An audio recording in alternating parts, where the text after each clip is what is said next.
Are you about to get started with live streaming, especially on Facebook, and you kind of feeling overwhelmed?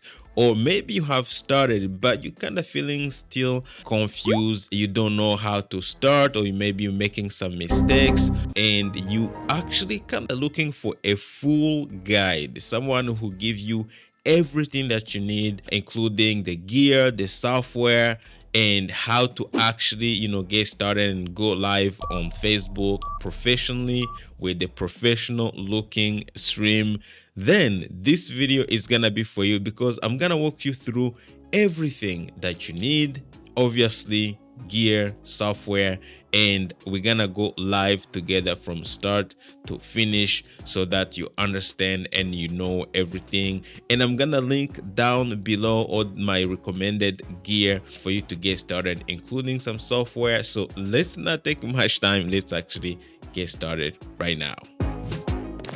So what I'm gonna do, I'm gonna divide this video into two parts. The first part is gonna be the gear that you need for live streaming, and the second part is gonna be for the software and actually show you how you go live. So when it comes to gear, the first thing that you're going to need is some sort of lighting. So you're gonna need some light. That's very, very important, because if you wanna look professional, either you're streaming from home or you actually streaming for church or an event, okay, you still need some sort of lighting. But for the sake of keeping it simple, we're gonna be taking this as a home studio, okay? But keep in mind, the same concept applies to anything you may be want to stream. So when it comes to light, what I mostly recommend, if you have a small room, I would recommend something like a ring light. Okay, this is gonna be something minimal. It is not gonna take a lot of space, and in most cases it's gonna be really enough for you. Okay, another thing, if you're looking at me right now, you can see that I have some colorful background. Okay, so you need to kind of work on your background a little bit. So usually the actual professional lighting will consist of 3 lights. So the key light, which is your main light, something like this one, is gonna be in front of you. For me right now, I have a different light, which I will actually show you in a minute. And you're gonna need some sort of kind of backlighting or something to kind of kill the shadows, okay, if you want to take it super professional. But again, if you're starting out, I would say keep it simple, have something like this, okay, and avoid using your room lights. So try to turn off your room lights and using a small ring light. Again, I'm gonna put some of the lights that I recommend down below. And in the background, try to find maybe something like a lamp that you have in your house and put in the background. If you can get some RGB lights, again, have few RGB lights here behind me. Those are lights that will actually give you that colorful feel, okay? And they are going to kind of help you create that separation between you and the background. If you can afford those, you can actually invest in those. But however, if you cannot, try to have a clean background. Do a little bit of decoration. Maybe it could be in your living room, it could be in your spare bedroom. Just make sure it's kind of clean. Put something there. It could be your lamp that you already use maybe at home, or again, if you can afford the RGB lights, I'm gonna link those down below as well if you're interested, and that's gonna introduce a little bit of color as well for your background. That should do it for the most part when it comes to lighting. Now, if you have a bigger space, a space that can contain something a little bigger, I have a light that I use. It's called the Godox SL60W. That's another light that I will actually recommend to use. It comes with the soft box, and it's gonna create this even lighting on your face. And that's called the key light, which is your main light. That's gonna be kind of in front of you, something about 45 degrees, kind of on the top a little bit, and kind of making that 45 degrees in front of you. So again, depending on your space, if you have a small space, I want to recommend a huge soft box because it's gonna be too huge. But if you have enough space, that would be number one recommendation. Small space, get a ring light, it should do the job. Now the second thing you're gonna need, obviously you're gonna need a microphone, because you need to capture your audio. Okay, and again, even though we're gonna talk about the camera, I don't want you to be using your cameras or your built-in microphone in the camera, because that microphone is not gonna sound that good. Okay, it's gonna introduce some noise, and that's the last thing that you want. If you want to look professional and sound professional, you need to invest in a professional microphone. Professional doesn't mean expensive. I have few suggestions. Obviously, I'm using this microphone here. This is a different microphone. This is an XLR microphone. If you're getting started, I will advise you to keep it simple. Get something like a USB microphone. I'm gonna show you what I have been using actually. This is a USB microphone. This is called the Tonor TC40.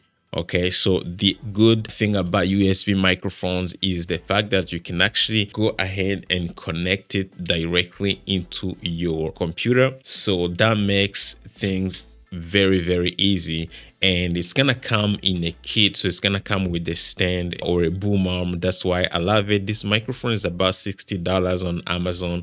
Comes with the boom arm, this pop filter that will kind of help reduce the those plosives, and it's gonna come with the headphones jack, which means you can monitor your audio in real time. You can even use this microphone for kind of making Zoom calls and stuff like that, which is awesome. So this is a great sounding microphone. I've tested it myself. I've used it multiple times and it works well, and I would recommend it for sure. If you're not comfortable using a USB microphone, you can also consider buying a microphone like this one. This is a Rode microphone, and what this microphone will do, will actually connect directly to your camera, and you can actually have a cable that will go from the mic into the camera straight, which is great, especially if you don't want to be dealing with USB microphones. That is gonna send the signal straight from the camera into the HDMI cable, and you can connect your camera directly to your computer. It will be still good. Okay, however, the challenge you may have with that kind of microphone is to be able to have it close to your mouth, because you need to have it as close as possible to get the best sound. So that's why I'm always suggesting people to get a USB microphone, especially if you're starting out and you don't understand audio that much. Let's say if you have a budget, you can invest in microphones like this one. This is the Shure SM7B. This is a great sounding microphone, but if you invest in a microphone like this, it's gonna require you to invest in a lot of gear, like an interface like the Rodecaster Pro or Pro 2, which is like an interface that will allow you to power this microphone or to amplify this microphone, because this is an XLR mic, so you cannot connect it directly into the computer. So that could be for another video, or may even this microphone that I'm using, it works the same way. To keep it simple, if you're starting out and you're not an expert in audio, again, get a USB microphone. It's gonna come in as a kit with everything you need. Connect directly into your computer and it should do. Now the third thing that you're gonna need, obviously, a camera. So we are right now, I'm recording this video in 2023. This is what's trending, or this is the standard now. Yes, I would love to tell you to get a webcam or use your cell phone. Again, if you don't have the budget, it's okay to start with your cell phone. Okay, use your cell phone as a camera. That's possible. You can download an app called iRyan that will allow you to use your phone as a camera if you have an iPhone or Android. However, that should be a short-term solution. Okay, I don't want you to buy a camera like this. This is the Panasonic Lumix GH5. This is more advanced, and this can do more than just streaming. If you're starting out, there's a camera that I recommend the most. That's the Sony ZV-1. The reason why I recommend the Sony ZV-1 is because it's easy to use. It has a great autofocus, can record in 4K Full HD, which means future proof, and it has what's called a clean HDMI. So a clean HDMI allows you to actually stream or use your image coming from the camera, send it into your computer without any information on the screen, because like, you know, the exposure information, all the information you see on the screen, when it gets to the stream, you don't see that. You see a clean feed. But in general, any DSLR camera or mirrorless camera that has a clean HDMI should do the job. So if you already have one, you don't have to go ahead and buy the ZV-1. If you already have another camera that can do the job, like the the Canon M50, Sony a6400, Panasonic G7, those cameras will still do the job, okay? But for the purpose of this video, if you're starting from scratch, I would again recommend the Sony ZV-1 to start with, okay? The next thing that you're going to need is going to be an HDMI cable, of course. So if you're using a camera like mine here that I have, it has a clean HDMI and it has a full-size HDMI port. So I can easily connect my HDMI cable into the camera and I'm gonna send this signal to the computer. Now, if you're using a smaller camera like the Sony ZV-E1, you're gonna need the little adapter, okay? So which is because it uses micro HDMI to adapt it. So you're gonna adapt from micro HDMI to full-size HDMI, and you're still gonna use the same cable to send to your computer. But again, I'm gonna put links down below for everything, so you guys can actually go ahead and check them out on Amazon. The next thing that you're gonna need what's called a capture card, okay? So what a capture card does, as you can see, this is one side USB and another side is HDMI, okay? So what it does is it's gonna convert your HDMI signal into USB, because you cannot connect directly HDMI camera into your computer. So this is going to allow you to convert that HDMI signal coming from your camera into USB, and then you can actually connect that into your computer using a USB port. So at this point now, you have, assuming obviously you have a computer or a laptop, you have your camera, you have your microphone, and you have your lights. And actually with this, with your capture card, you are able to connect everything to your computer, and you could actually use even this setup to do things like Zoom calls and stuff like that. The next thing you're going to need, obviously you're going to need some accessories for your camera, something like a tripod. This is a monopod that I use sometimes, okay?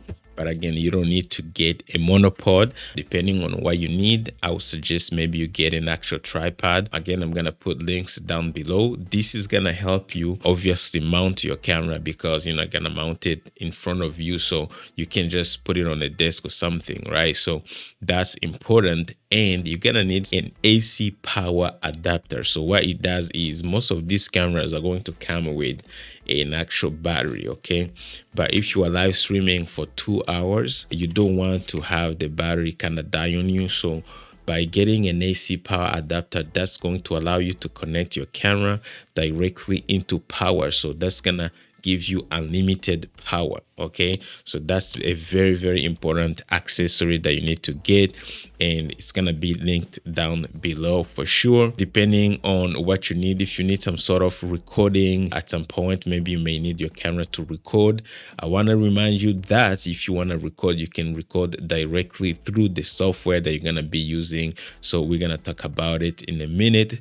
However, if you want to record through the camera, let's say sometimes you want to take it out and do some recording, so you're gonna need a memory card or an SD card for your camera. So when it comes to gear, that's mainly it. Of course, you're gonna need a computer. So again, I don't have any specifications for computers. Just have a more recent computer or something like a gaming computer, a computer that can handle any type of software they're gonna be using. Again, we're gonna talk about that in a minute. And speaking of software, I just want to remind you guys, if you're enjoying this content, make sure you hit the subscribe button. My name is Sam and you're watching Live Production Tips and Tools. So if you're into live streaming, you want to like this video and actually share it to someone you think may enjoy it. Next part, we're going to talk about the software. mainly when it comes to software, I'll give you two options. The option one, which is gonna be the one that I'm gonna be demoing today, is gonna be OBS, which is a free software that you can actually download and install into your computer and start using it. Now, I have to talk about the reason why I have to give you another option. If you're gonna be just going straight live, you're not inviting guests or having remote guests and stuff like that, OBS is gonna take you a little bit of time to learn, but don't worry, because I'm gonna show you how to use it, and actually we're gonna go live. Once you understand how it works, it's an easy to use software. Okay, another software that I recommend is a software or a platform called EVMax or StreamYard. Either way, EVMax or StreamYard, they will work. There's so many other choices out there, but personally I've tested those two and I would recommend them. So let's say you're gonna be having guests on your shows. These two software are going to make it so easy, because you can simply send them a link and they're going to click on that link, like a Zoom link, and they're gonna join you, and you can actually have them on stream with no issues. So easy on their side, and on your side is gonna be so easy. Another thing is, if you want to multi-stream to multiple destinations, these platforms are going to make it so easy as well. Another cool thing about these two software, EVMax or StreamYard, is they don't require you to have a powerful computer, because they use Google Chrome to function, so you won't need to install them into your computer. It's just a platform. You create an account, you log in, and you go live. So while for OBS, you kind of have to install it into your computer. Now, the big catch here is, with OBS, it's gonna be free and you're gonna need a powerful computer. And for other streaming software, StreamYard, EVMax, or any other software that uses Chrome browser, what you don't need a super powerful computer, easy to use, easy to bring in guests and stuff like that. However, easy to multi-stream if you want to multi-stream to multiple destinations. However, you're gonna have to pay for those software. They're not free. Okay, that's the biggest difference. So if you are ready to learn, you have a good computer that can handle OBS, then we're gonna go straight into OBS right now, and I'm gonna show you how you're actually going to go live. So let's go to Google. I'm gonna show you first how you can download OBS. So you're gonna go to Google and type in OBS Studio. The first thing you're going to see, apart from the sponsored one here, is gonna be the OBS Studio. Usually the website is obsproject.com. That's where you can download the latest OBS. Now, if you're using Windows or Mac, depending on what you're using, you can actually go ahead and download for whatever operating system that you're using. In our case, we're using Windows. Okay, now as you can see, latest version of OBS supports Windows 10 and Windows 11, so make sure your computer is running at least Windows 10 or Windows 11. Okay, once you're done, click here on Windows or Mac, whatever, and follow the instructions. Super easy to install. I already have mine installed. Okay, but it's just going to install it, no problem. Another thing that I forgot to mention that you're gonna need, you are going to have a good internet connection. That's the key, because you cannot live stream without an internet connection. And I would recommend you don't use Wi-Fi. Try to use a cable, an actual cable, and connect it directly from your router into your computer, or from an Ethernet switch or anything, but it's gotta be hardwired in, because if not, Wi-Fi is not reliable. So don't try to stream over Wi-Fi. Okay, so now that we have OBS installed, the first time you open it, it's gonna look like this. Obviously, I have few scenes that I've created here, but I will actually ask you to ignore this, because this is what you're gonna see when you open OBS for the first time. So what we need to do now, I have my Facebook page ready here. Okay, this is my Facebook page, and that's where we're gonna be streaming to. Okay, so the first thing you need to do is you're gonna go ahead and go to scene here where it says scene, and we're going to add our first scene. Okay, that's like our main scene, kind of. We're gonna call it main scene. Let's just call it main. Okay, and I'm gonna hit OK. Now the scene, this scene is going to be a composition of sources. Okay, mostly sources are going to be your camera, your microphone, And if you have some music in the background, it could be that. If you have some pictures you want to show on the stream, it's gonna be that.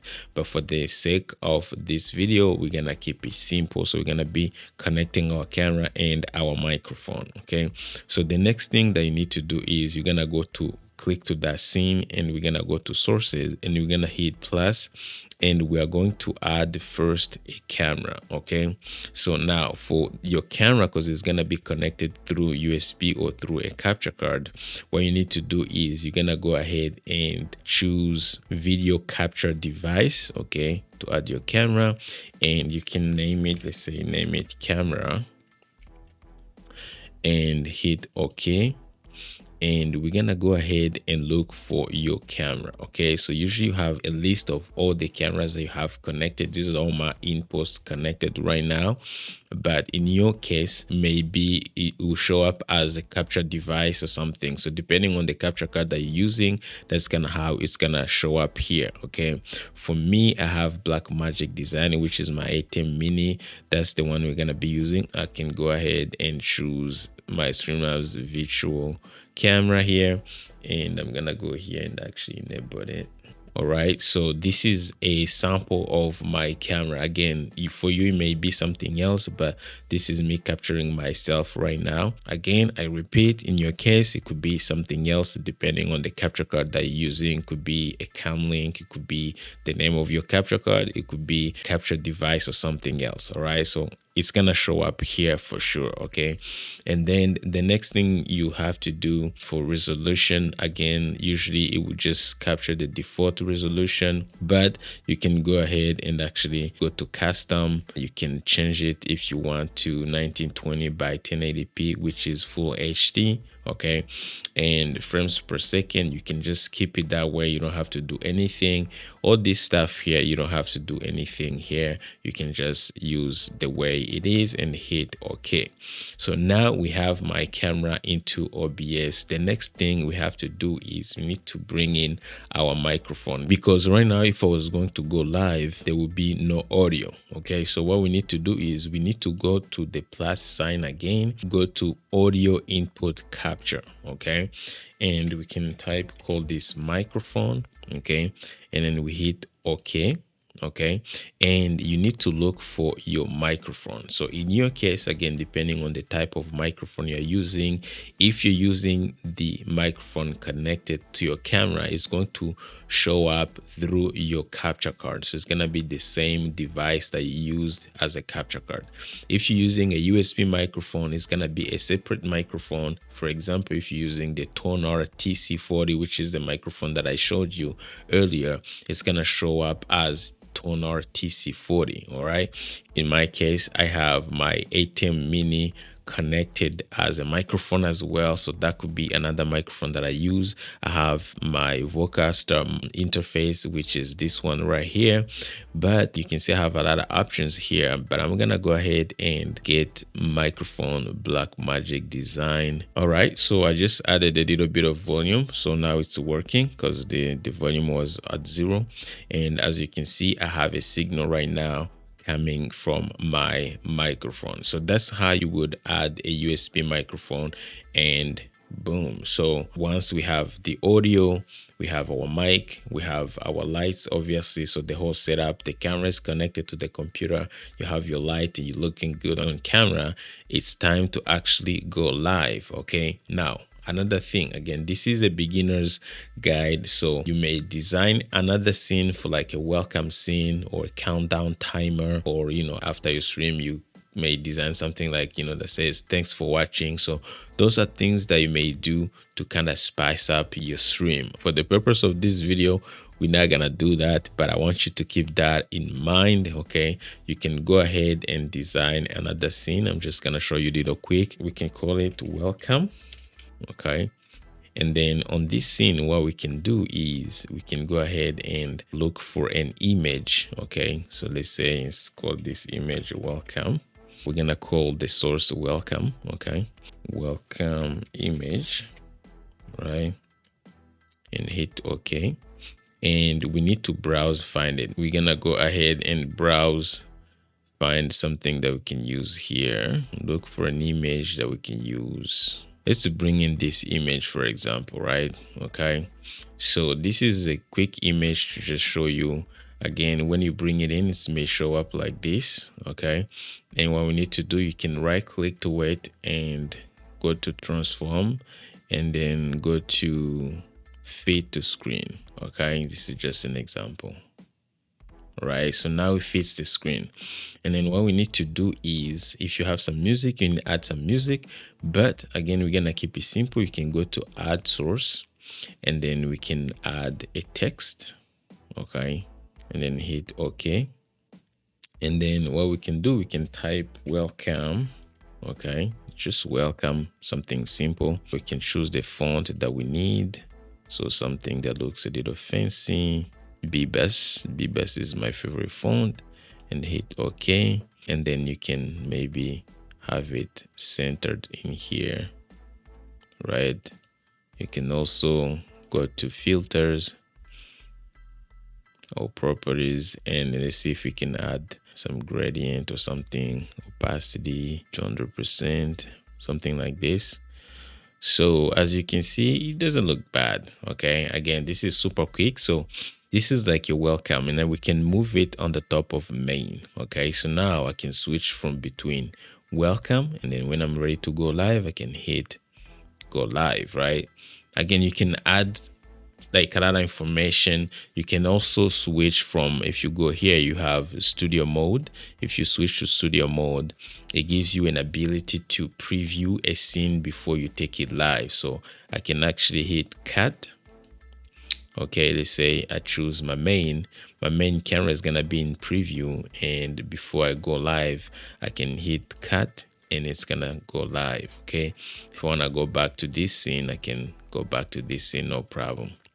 So before you go live, you can have this thing that says welcome, and then whenever you're ready, you can hit cut to your main scene here, which is you talking and maybe sharing your message, and then boom, you live. Okay, so the next thing that we're going to do is we are going to actually go to settings. Okay, and we are going to go live for real. Okay, so what you see now here, the main settings for OBS, you have your general settings. You don't have to do anything here. You have your stream settings. This is what we're gonna be using for streaming. You have your output settings. In most cases, it's gonna look like this. The video bit rate, you can keep it at this, no problem, or adjust it depending on your internet connection, but for the simplicity of this video, we're gonna keep it this way. And to be honest, the encoder, you can change it. If you have a dedicated graphics card, you can change it to this, or if you don't, just keep it to software. Okay, but other than that, this is pretty much it. Keep it simple. And on video here, this is where the magic happens. So on video here, you want to make sure you change it to full HD. Okay, full HD, which is 1920 by 1080p. Okay, this is important. Okay, and here keep it at 30 frames per second, so this number here can stay at 30, no problem. Okay, and that's pretty much it. Once you're done, you can hit apply, and the next thing we're gonna hit OK. Now the next thing is we're gonna go to our Facebook group. I'm just gonna close this. So this is my Facebook page, and it's opening. What you need to do is you need to go to live, where it says live video. Okay, and you need to click where it says live here. This is what you need. Okay, you need to click select. Okay, once you get here, you're gonna see you have two different tabs. You have the webcam and the streaming software. Since we are using OBS, we're not streaming directly from our camera, you're gonna go ahead and hit streaming software. Okay, and then from the streaming software, so you have the stream key. By the way, this stream key has to be a secret, so you can show it to nobody. And if you click to advanced, you have the server URL. Okay, you're gonna need this as well. Okay, so now let's go back to OBS. As you can see here, I'm going to minimize it. If we go to settings and go to stream, and where it says service, we're gonna switch to Facebook Live. Now for Facebook Live, if you were to use custom, you see it's gonna ask you the server, which is the server URL and the stream key. But since we have the Facebook preset already built into OBS, we won't need the server URL key, so you can just leave it at default. Okay, OBS already knows. Now what you need is gonna be your streaming key. Okay, so what you need to do is you're gonna go here to your Facebook page. Okay, go to my stream key here, copy the stream key and go back to OBS, go to settings, okay, and then go to stream.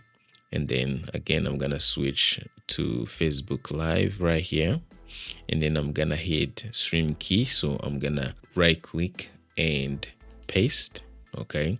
And then hit apply and then hit OK. So now I can have my stream here, my main, which is my welcome scene. Bring it to live. I can just go ahead and actually hit start streaming. Okay, now I should be streaming to Facebook right now. So what I need to do is we can go ahead and close this and go to Facebook, and as you can see, I am live right now. Okay, and whatever I have in OBS here is the same thing that I have here on Facebook. All right, so now at this point, the only thing that you need to do, add details. Okay, go to the title of your stream. So just call me testing.